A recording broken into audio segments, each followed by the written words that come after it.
Okay, so I decided to do some more hair analysis for a couple of reasons. What I did in the last video was very basic. Some people didn't even know which part was the hair and which part was the salt drops until they watched that video. So at least it was helpful in some ways. Another point to make is that it doesn't really matter about the hair because it was never tested and matched to John. What does matter is the credibility of the witness. And that's why I did a little reaction poll to see who agreed that it had moved and who didn't. Nonetheless, I'm still curious as to whether the defence team have a point or not. So I asked my son to recreate the hair, which is what we're watching on the screen right now. The change in camera angle is basically depicted by the change of the label shape. And so that evidence label will become the primary object that we're going to be testing against to see which angle the hair must have been laying in each of those photos. And if we can get a smooth angle change where the labels match and the hair basically does what it's supposed to do, that is switch perspectives as it looks like it might be doing in the photographs, then we can verify that it is just perspective that is changing and not the hair moving. Or, alternatively, that it's the hair that has moved between the photographs and not just the perspective that has changed. So what we're going to do is we're going to stand the hair up on its ends so that each end is touching the surface, and then we're going to flip it around so that the curved part is touching the surface. And in each of those scenarios, we'll move the camera back and forth to see what we can match up. With the added detail of the salt marks in our 3D rendering, we should also see those line up between the two different perspectives as well. So let's move on past the setup and see what we ended up with. So the first thing we want to do is make sure we've got the evidence label in perspective. And you'll note the bottom left corner is the original photo and it's got a blue line around it. And then the bottom right corner, also original photo, has a red line around it. And if you look at our 3D canvas, you can see it's got a blue line around it. That should help you to see which image we are transposing to compare things with.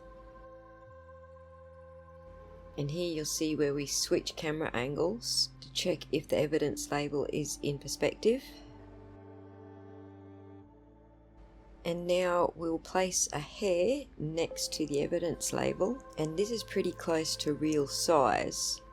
We're also using a realistic hair with translucency and shine as a real hair should have.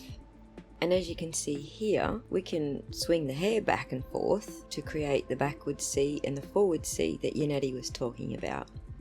But the purpose of this exercise is to move the camera back and forth to see if we can get the forward C and the backward C. So we'll start our comparison with the red bordered image on the right hand side, and you can see the label perspective is correct and the hair is pretty much the exact same shape, which essentially means that the hair is indeed standing up with the two ends touching the surface.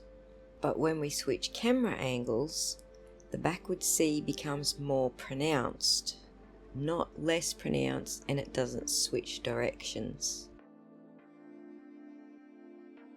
Now we'll repeat the exercise, except rather than standing up with the ends touching the surface, we'll put the curved area down touching the surface, which should create more friction or stick to the surface if you prefer. And then we'll check our perspective against the evidence label in the blue bordered image. And now we'll turn our camera perspective back to the red bordered image. And as you can see, this creates a more pronounced forward shaped C, not a less pronounced and certainly not reversing. Now I'll shush and we'll replay that video from start to end so you can watch it one more time.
there you have it. We literally had to move the hair to a different shape and position in order to match the photographs.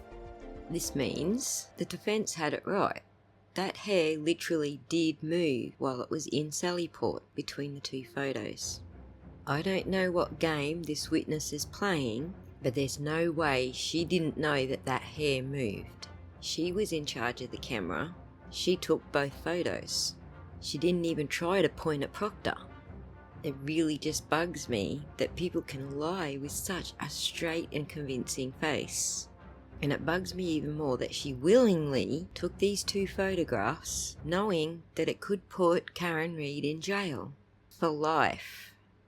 Anyway, I hope that cleared up the hair issue for some of you who still weren't getting it.